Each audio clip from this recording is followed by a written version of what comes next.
Зараз на об'єкті, де є продування з вікна.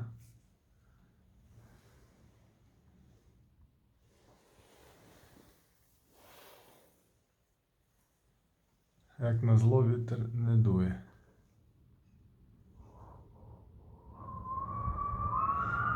О, добре, що це тепер. Штатно на заводі дали тільки один зацеп на таку довгу створку.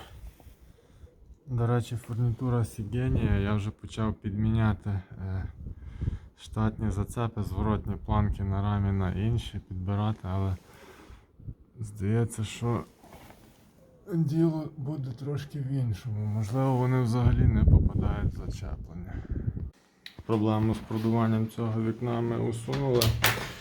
Причина була ось яка. Зворотня планка рідна від Сігенії, вона просто не доставала, вона не заходила в зачеплення із цапфою. Що ми зробили? Ми наростили 1 мм, ми підклали пластинку під рідну відповідну планку. Також ми трошки її вдосконалили, ми зробили більший, кращий, плавніший, тобто трамплін. З допомогою болгарки тепер цей зацеп входить в зачеплення. Але помітив ще один момент, коли зняв штапик, побачив, що між склопакетом і рамою не було жодної пластини, склопакет не був розклеєний, тому в цьому місці рама подавалася і цапфа не входила в зачеплення із відповідною планкою. Зараз ми підкладемо сюди ще одну пластину.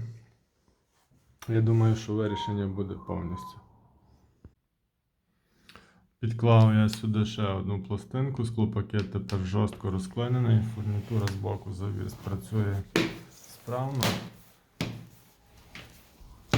І тепер пробуємо, як закривається наше вікно.